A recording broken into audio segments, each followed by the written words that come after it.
Movie की शुरुआत होती है हमारे अज्जू भैया से, जिनका शहर में बहुत नाम रहता है। मतलब नाम से आप गुंडा वाला दबदबा मत समझ जाना फ्रेंड। एक्चुअली अज्जू भैया यानी अजय दीक्षित को सभी लोग बहुत इज्जत देते हैं, क्योंकि अज्जू भैया ने अपने अच्छाइयों के बहुत सारे बीज बोए रहते हैं। बीजों का मतलब कि पहले ये कलेक्टर बनना चाहते थे, इनफैक्ट बनने ही वाले थे, बट एंड चांस में इन्हें लगा कि अगर ये कलेक्टर बन गए तो इस शहर को सिर्फ एक ही कलेक्टर मिलेगा, और अगर वो टीचर बन गए तो न जाने कितने कलेक्टर बना सकते हैं। और ऐसे ही अनगिनत जॉब्स अज्जू भैया छोड़ चुके थे, जिनके गुणगान शहर के सारे लोग करते हैं। और फाइनली अज्जू भैया हाई स्कूल के बच्चों को हिस्ट्री पढ़ाते हैं। अब पढ़ाने की बात से फ्रेंड आप ये मत समझ जाना कि अज्जू भैया की हिस्ट्री रॉकेट है, नहीं भाई साहब, वो तो क्लास में बच्चों से ड्रीम 11 में बैटिंग की बात करते रहते हैं, और एक बच्चे को हमेशा बोर्ड पर लिखने को बोलते हैं तो एक को दरवाजे पर ही खड़ा किए रहते हैं। पर अज्जू को नहीं पता कि एक टीचर इसके पीछे हाथ धो के पड़ा है। वो टीचर इधर से गुजरता और अज्जू की फोटो लेकर प्रिंसिपल से शिकायत करता कि सर आपको नहीं पता, पर जो हिस्ट्री के टीचर है उन्हें कुछ आता जाता नहीं है, वो तो बस सारा काम बच्चों से कराते हैं और खुद क्लास में मोबाइल चलाते हैं। पर प्रिंसिपल सर को इसके बात पर यकीन नहीं होता, तो वो दोनों अज्जू के क्लास में जाते हैं। जैसे ही दरवाजे पर खड़ा लड़का इन्हें देखता है तो अज्जू को बता देता है। फिर अज्जू सर के फॉर्म में आ जाता है। ये देखते ही प्रिंसिपल को दूसरे टीचर पर बहुत गुस्सा आता है, क्योंकि इनके नजर में तो अज्जू पढ़ा रहा होता है। सो दोस्तों ये तो था हमारे अज्जू की सच्चाई, पर अभी भी अज्जू इस जिंदगी से खुश नहीं था। वो हर समय अपने दोस्त के साथ पीने बैठ जाता,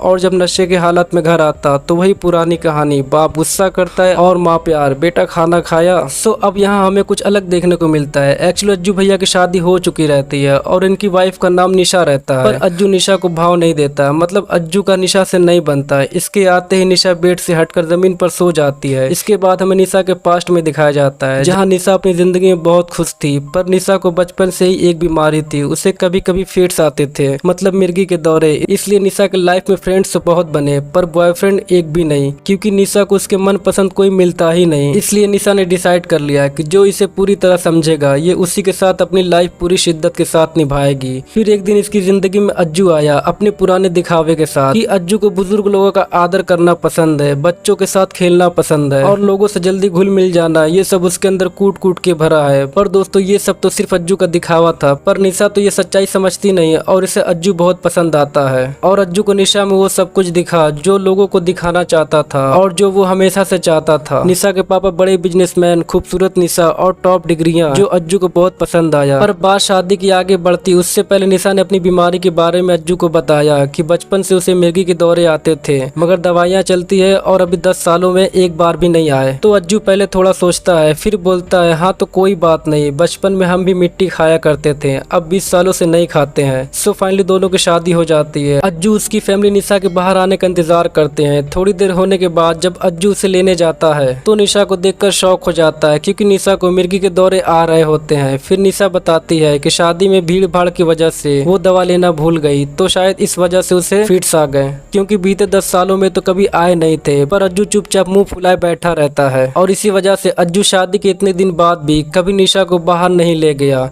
ये सोचकर कि कहीं बाहर अगर निशा को दौरे आ गए तो बंद कमरों की बातें सबके बीच आ जाएगी, मतलब निशा की इस बीमारी के बारे में सबको पता चल जाएगा, जिससे अज्जू की इमेज खराब हो जाएगी। तो इस वजह से अपने अज्जू भैया कभी निशा भाभी को बाहर नहीं ले जाते, और निशा चुपचाप ये सब बर्दाश्त करती है और इस इंतजार में रहते है कि एक दिन ये सब ठीक हो जाएगा। इसके बाद अज्जू इसी टेंशन में स्कूल आता, और तब एक लड़का अज्जू से कुछ क्वेश्चन पूछता है, पर अज्जू इसे बोलता है कि ये क्वेश्चन एग्जाम में नहीं आएंगे, तो तुम इस पर ज्यादा दिमाग मत लगाओ। तो ये लड़का कहता है कि सर ये बोलिए कि आपको ये क्वेश्चन खुद नहीं आ रहे हैं तो बताएंगे क्या। इसी बात पर अज्जू इसे जोर का एक थप्पड़ मार देता है, जिससे अब अज्जू की परेशानियां बहुत बढ़ जाती है, क्योंकि ये लड़का एमएलए का बेटा होता है। ये जानने के बाद अज्जू भैया की खटिया खड़ी हो जाती है। तो अज्जू पापा से कोई सोर्स पाने लगवाता है ताकि ये बात आगे ना बढ़े, पर पापा का कोई भी जैक काम नहीं करता। और अगले दिन एमएलए खुद स्कूल आता है, तो प्रिंसिपल सर खुद अज्जू की तारीफ करते हैं कि आज से पहले सर कभी अजय सर के खिलाफ एक भी कंप्लेन नहीं आई है, तो प्लीज आप इन्हें माफ कर दीजिए। इस पर अजय इनसे माफी मांगता है, तो एमएलए कहता है प्रिंसिपल साहब हम आपको पूरे शहर के सामने चौराहे पर लतिया दें और किसी कोने में आपसे माफी मांग लें तो चलेगा। और एमएलए प्रिंसिपल को एक्ट के बारे में बताते कि राइट एजुकेशन 71-72 के तहत छात्र पर हाथ उठाना दंडनीय अपराध है, इसलिए या तो आप इसके खिलाफ एक्शन लीजिए वरना हमें आपके खिलाफ एक्शन लेना पड़ेगा। तो इस वजह से अज्जू भैया पर कम्युनिटी जांच बैठती है, जिसमें ये देखा जाएगा कि हमारे अज्जू भैया किसी भी स्कूल में पढ़ाने के लायक है भी या नहीं, और जांच पूरी होने तक अज्जू को सस्पेंड कर दिया जाता है। अज्जू की ये बात न्यूज की तरह चारों तरफ फैल जाती है, जिससे अज्जू को बहुत तकलीफ होती है, और उससे भी बड़ी तकलीफ तो अज्जू की इस बात की रहती है कि कहीं जांच के दौरान उसे स्कूल से निकाल दिया गया तो उसके सारे बुने धागे खुल जाएंगे, जिससे अज्जू का बना बनाया इमेज खराब हो जाएगा। इस बात से अज्जू बहुत टेंशन में रहता है। तब अगले दिन स्कूल का एक लड़का मिलता है और वो अज्जू से वर्ल्ड वार 2 के बारे में पूछता है, क्योंकि सस्पेंड होने से पहले अज्जू को वर्ल्ड वार 2 का चैप्टर स्टार्ट करना था। और इस बात से अज्जू का शैतानी दिमाग चलता है। वो सीधा प्रिंसिपल सर के पास पहुंच जाता है और सर को इमोशनली ब्लैकमेल करता है कि सर मैं इस महीने बच्चों को वर्ल्ड वार 2 पढ़ाना चाहता था, पर इसी बीच मैं सस्पेंड हो गया, पर मेरी गलती से बच्चों की पढ़ाई खराब नहीं होनी चाहिए। मैं कुछ ऐसा करके दिखाऊंगा कि आज से पहले कभी किसी ने नहीं किया हो।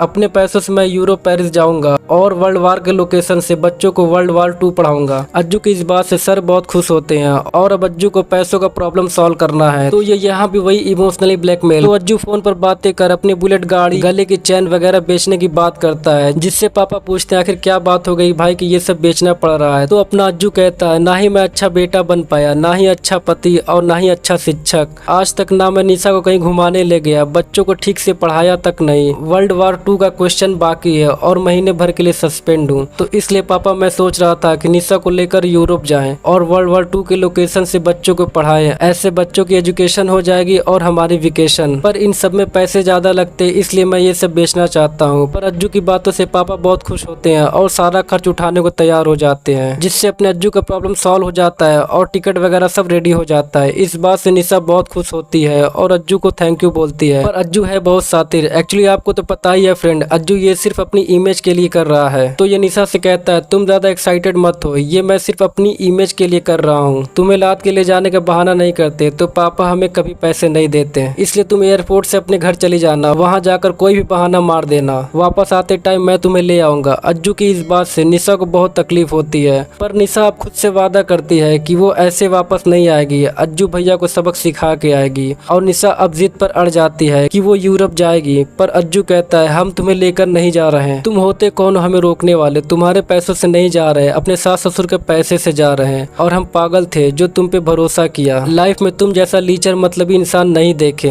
तुम्हें नहीं पसंद था तो हम घर में बैठे रहे, नौकरी नहीं की, कभी कहीं बाहर नहीं गए, पर अब बहुत जी ली तुम्हारे हिसाब से, अब अपनी खुशी के लिए जीऊंगी। अगर तुम्हें प्रॉब्लम है तो तुम मत चलो, क्योंकि मैं तो जा रही हूँ। पर दोस्तों अज्जू चाह कर भी नहीं रुक सकता, अब तो मजबूरी है उसको निशा के साथ जाने की। सो फाइनली दोनों यूरोप आ जाते हैं, पर गलती से अज्जू का बैग कोई और ले जाता है और अज्जू उसका। होटल पहुंचते अज्जू लाइव बच्चों को बताने लगता है कि बच्चों तैयार हो जाओ, मैं यूरोप पहुंच चुका हूं और अब कल से चैप्टर शुरू। इसके बाद अज्जू जब घूमने निकलता है तो बैग चेंज होने की वजह से उसमें जो कपड़े थे वो अज्जू को बिल्कुल ही पसंद नहीं आते, बट फिर भी जैसे तैसे अज्जू काम चलाता है। सो अब दोनों अलग अलग घूमने जाते हैं। अज्जू बच्चों के लिए 10 यूरो का टिकट लेकर म्यूजियम जाता है और उन्हें 50 यूरो का वीडियो दिखाता है कि बच्चों आपके लिए अज्जू सर ने 50 यूरो खर्च करके आपको म्यूजियम दिखाएंगे, तो थोड़ा सा वेट करना। और जब अज्जू अंदर जाता है तो वहाँ म्यूजियम नहीं बल्कि म्यूजिक चल रहा होता है, और वो भी इतना घटिया कि अज्जू का दिमाग खराब हो जाता है। और जब बाहर आता है तो पिज्जा बर्गर के प्राइस देखकर हट जाता है। इधर निशा यूरोप का फुल मजा लेती है। फाइनली जब ये वापस होटल आया तो निशा का टिकट फोटो वगैरह देखकर चौंक जाता है। तो निशा पूछती है, कैसा था आज का दिन तुम्हारा? अच्छा था, बहुत अच्छा, घूमे शुमे, खाना वाना खाए और वापस आ गए। पर निशा को ऐसा लगता है कि अज्जू का आज का दिन अच्छा नहीं गया। वो दोबारा पूछती है तो अज्जू सच बताता है कि आज का दिन मुझे हमेशा याद रहेगा।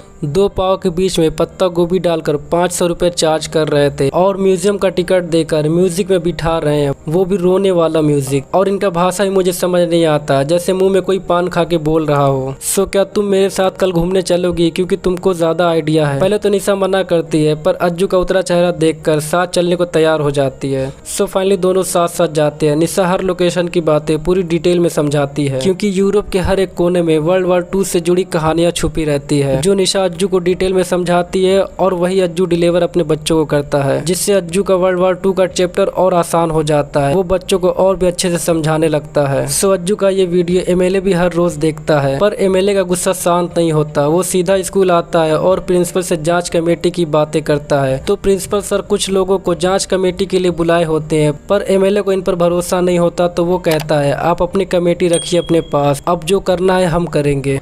बहुत सिखा रहे हैं अजय सर आपके मोबाइल पर, हम भी देखते हैं क्या सीख रहे हैं बच्चे लोग। इसके बाद अज्जू की मां को निशा के कमरे से डिवोर्स पेपर मिलता है, जिसे देखकर पापा को बहुत तकलीफ होती है। उन्हें ये पता भी नहीं था कि बात तलाक तक आ पहुंची है। तो अब ये दोनों के आने का इंतजार करते हैं और दोनों की मर्जी जानने के बाद ये वही काम करेंगे। सो इधर हर दिन अज्जू बच्चों को वर्ल्ड वार की हर लोकेशन पर जाकर बहुत अच्छे से समझाता है और उन बच्चों में एमएलए का बेटा भी हर दिन अज्जू की वीडियो देखकर उनसे इंस्पायर होता है। और इस ट्रिप के दौरान अज्जू निशा में काफी नजदीकियां भी आ जाती है और अब दोनों एक दूसरे के साथ बड़े प्यार से रहने लगते हैं और एक बार में बैठकर बियर के मजे लेते लेते अपनी हॉबी शेयर करते हैं और यहाँ एक मस्त डांस करते हैं। अज्जू के इन नजदीकियों से निशा इतना खुश हो जाती है कि अपनी खुशी जाहिर करने के लिए अपने डांस की वीडियो सोशल मीडिया पर अपलोड कर देती है, जिसे सारे बच्चे एमएलए भी देखते हैं। ये बात जब अज्जू का फ्रेंड बताता है तो अज्जू का दिमाग खराब हो जाता है और ये निशा को खूब डांटता है कि हम यहाँ अपनी इमेज बनाने इतनी दूर आए, इतनी मेहनत कर रहे हैं और तुम डांस की वीडियो सोशल मीडिया पर अपलोड करके हमारी इमेज खराब कर रही हो। वहाँ सबको लग रहा है कि हम यहाँ मजे कर रहे हैं। तो निशा बताती है पहली बार तुम्हारे साथ हमें थोड़ी खुशी मिली थी, इसलिए शेयर करना चाहते थे, बताना चाहते थे लोगों को कि हमारी लाइफ भी नॉर्मल है, पर सॉरी मेरी वजह से तुम्हारा इतना नुकसान हो गया, हम वीडियो डिलीट कर देते हैं। तुम्हें क्या लगता है वीडियो डिलीट करने से हमारी इमेज वापस आ जाएगी? तुम कितने सेल्फिश इंसान हो, इमेज के सिवा तुम्हें और कुछ नहीं दिखता। हाँ हम सेल्फिश हैं और हम ऐसे ही खुश हैं। खुशी तो नहीं हो तुम, हर बार कोई ना कोई बहाना करके बैठ जाते हो। तुम इतना दिखावा करके देख तो लिया, मिली क्या खुशी?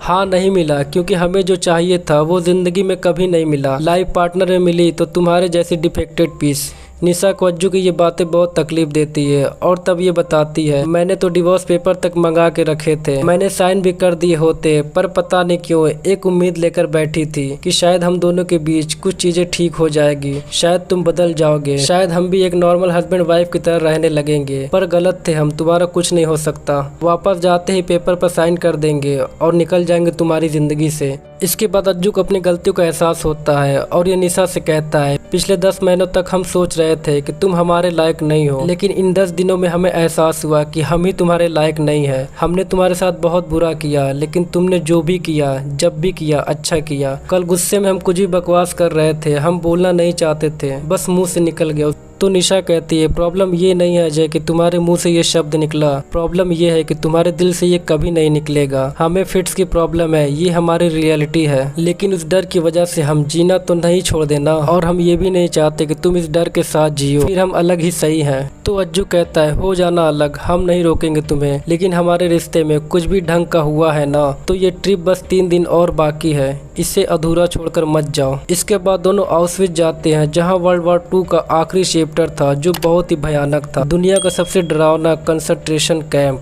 ऑस्विच, जहाँ 13 लाख से ज्यादा लोगों को बंदी बना के रखा गया था, जिनमें से 2.5 लाख बच्चे थे। इन्हें छोटे छोटे कमरों में जानवरों की तरह ठूस ठूस कर रखा गया था और खाने को सिर्फ इतना मिलता था कि जिंदा रह सके, और पीने के लिए दिन में सिर्फ आधा लीटर पानी। ना बोलने की सजा मौत थी और कुछ ना कर पाने की सजा भी मौत थी। छोटी से छोटी गलती की सजा भी मौत थी। इन 13 लाख लोगों में से 11 लाख लोग मार दिए गए थे। हमारी पूरी जिंदगी का दुख इनके एक दिन के दर्द के मुकाबले कुछ भी नहीं, और हम अपनी जिंदगी इस बात पर रोते हुए निकाल देते हैं कि ये नहीं मिला, वो नहीं मिला, वो नहीं हुआ। इसके बाद ये दोनों गैस चेंबर में आते हैं जहाँ हर दिन इस चेंबर में हजारों लोगों को लाया जाता था, जिन्हें पता था कि उनके साथ कुछ बुरा होने वाला है, लेकिन क्या होने वाला है ये किसी को नहीं पता था। इस गैस चेंबर में कैदियों से झूठ बोलकर लाया जाता था कि उन्हें नहलाया जाएगा। जब वो कपड़े उतार कर यहाँ आते थे तो उन पर पेस्टिसाइड डालकर उन्हें मार दिया जाता था। अज्जू के ये सारे विजन्स आते थे कि कैसे कैदियों को पेस्टिसाइड डालकर मारा जाता था। तभी निशा को फिट्स आने लगते हैं। ये देखते ही अज्जू इस बार गुस्सा नहीं होता, बल्कि एक अच्छा पति बनकर इसके पास रहता है और अब से अज्जू निशा का बहुत ख्याल रखने लगता है। इधर एमएलए बच्चों का हिस्ट्री टेस्ट लेता है ताकि इससे पता लगे बच्चे अज्जू की वीडियो देखकर कितना सीखे हैं। सो फाइनली दोनों हंसी खुशी घर वापस आते हैं। दोनों को साथ देखकर मॉम डैड भी बहुत खुश होते हैं और अब अज्जू डिसाइड करता है कि वो निशा को जॉब करने से नहीं रोकेगा। और फ्रेंड अब फाइनल चैप्टर शुरू होता है हमारे अज्जू भैया के कमेटी जांच की। तो अज्जू कहता है हम जानते हैं कि आप लोग हमारे बारे में क्या राय रखते हैं। आप लोग सोचते होंगे कि हम अच्छे टीचर नहीं हैं, तो आप सही हैं। एक्चुअली हम बहुत घटिया टीचर हैं। हमने बच्चों को कभी मन लगा के नहीं पढ़ाया क्योंकि पढ़ाने में हमारा इंटरेस्ट था ही नहीं। हम फेक थे सर, हमारी बातें हमारा रुतबा। हम हमेशा बच्चों को बढ़ा बढ़ा के मार्क्स देते थे ताकि कोई फेल ना हो और हमारा इमेज बरकरार रहे। लेकिन पिछले 15 दिनों में हमने बच्चों को पूरा मन लगा के पढ़ाया है, पर ये 15 दिन पुराने पाप तो नहीं धुल सकते। तो अज्जू अपना इस्तीफा देकर जाने लगता है। तब हमें यहाँ पता चलता है कि जो हिस्ट्री का टेस्ट एमएलए के द्वारा बच्चों से लिया गया था उसमें सारे बच्चे 80% से ज्यादा मार्क्स लाए थे। ये सुनकर अज्जू चौंक जाता है। तो एमएलए कहता है हमने आपके स्टूडेंट का टेस्ट लिया था ये देखने के लिए कि आप पास होते हैं या fail, but you are the best. इतिहास होता ही है इसलिए कि अपनी गलतियों से सीख ली जाए और उन्हें सुधारा जाए। हम नहीं चाहते थे कि कोई खराब टीचर इस स्कूल में रहे, लेकिन हम ये भी नहीं चाहते एक अच्छा टीचर स्कूल छोड़ के जाए। सो अज्जू अपने स्टूडेंट से मिलकर बहुत खुश होता है। बच्चों को भी उनका टीचर वापस मिल जाता है और ये मूवी यही खत्म हो जाती है। सो फ्रेंड कैसी लगी आपको मूवी और हमारा एक्सप्लेनेशन प्लीज कमेंट में जरूर बताना और video like share comment channel subscribe करना मत भूलना। सो मिलते हैं नेक्स्ट वीडियो में। Thank you friends.